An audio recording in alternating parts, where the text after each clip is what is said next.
Hey guys, so sorry it's been a while since I posted a video. I've just been very busy. But this question came up on the Facebook single speed forum for single speed mountain bikers. And it's how tight should you have your chain? So that's pretty loose for me. And if you notice when you turn your chain, it's gonna have some, like that spot is a little bit tighter and there's another spot where it's a little bit looser, and it's all relative because it's not your chain and your cog and the system there is not perfectly round in a line. There's some play in there, and so it has tight spots, and it's not made to that precise roundness. So this is for round rings. I don't have an oval ring, and one of the reasons is I don't want to leave my chain that loose. So what I do here is these have little threaded pullbacks, but some people's are a little bit different, but this is how the Esk are. And then I'll just turn it like a quarter turn, and I'll feel it, see how it's a little bit tighter. And then I'll make sure I go to where I have about, I don't know, I guess that's about 5 or 6 millimeters of play in there. And then I'll find a spot where I don't have any play, or it's very tight, like this one is very tight, and there's like maybe 3 or 4 millimeters. So I'll tighten it up to where I get a lot of that out, and you have to equally tighten both sides. And if you do a quarter turn there, you need to do, well, let's first check it. And now that's the tightest spot on the chain, so I can go a little bit more. I like to get it almost as tight as possible.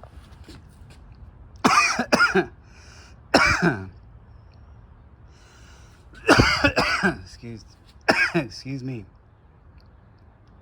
So that's pretty close. And as you can see, it still could move a little bit, but you do get to a spot, and that's real loose right there, but you'll get to a spot where it's really, well, I can go a little bit more, so even that is too much for me.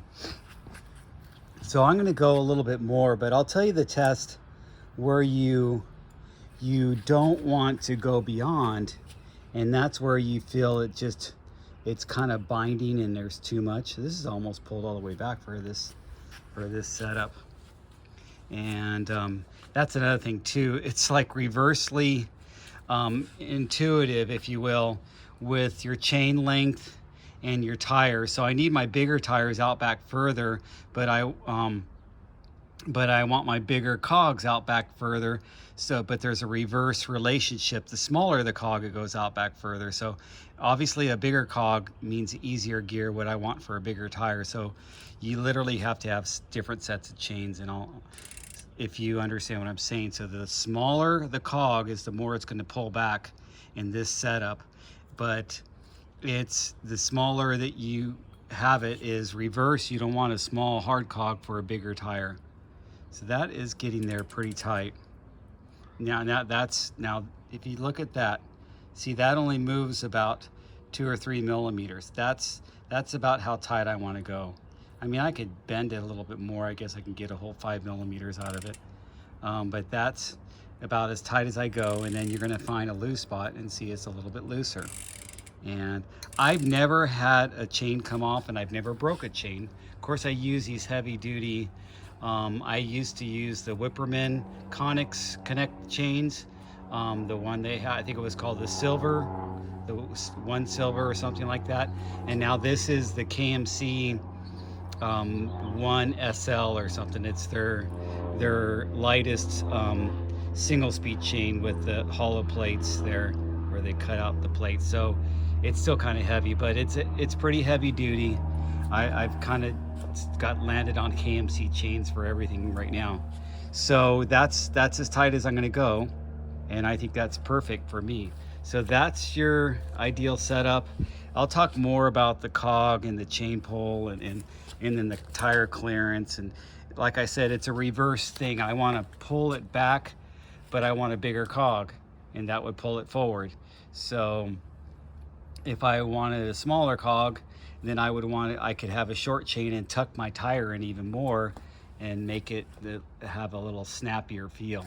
With your wheel pulled back more, you're going to have a little more planted feel, and it's going to be a little more stable on the fast, steep stuff. With your wheel tucked in more, it's going to be able to turn a lot tighter, and it's going to be more playful, and you can kind of pop it around a little bit more. That's my theory on the chainstay length, and you could adjust that on a single speed, certain single speeds, not all of them. Anyway, there's my setup. I've got all the oil slick anodized stuff on there now that I put that Boone cog back on there, and so I wanted to just show you guys that setup. I'm going to upgrade the cranks pretty soon. I haven't debuted those yet, but I'll be putting some Shimano XTR cranks on there, and new bottom bracket because it has to change that. But I'm just going to get my life out of this bottom bracket before I change that. Oh, and here's the final test, and I'll take you out with a spin. So when you're pedaling it, you don't want to hear a bunch of crunching and cracking noises. That means it's too tight. So this obviously is not crunching and cracking noises. It's perfectly smooth. And then there's that smooth Hadley hub. And sometimes it'll be so tight it'll kind of pull your crank arm around with it like it's a fixed gear, because you've got so much tension against your free hub body that it's kind of picking it up a little bit, if that makes sense. So that has no tension against my free hub body. The chain is still pretty tight. If you look at certain spots, it's really tight. Like that's a real tight spot where I only have, and that's how tight I like it. I just feel a better connected feel with a round ring and a tight chain.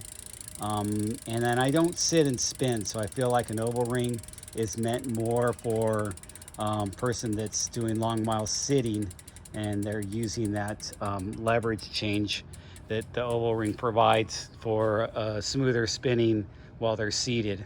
Whereas I use a round ring, it's an awkward spin, it's not as smooth, but then I use that awkward leverage force to get me up technical single track, and that's the way I think about it. Anyway, that's my advice on how tight you should have your single speed chain.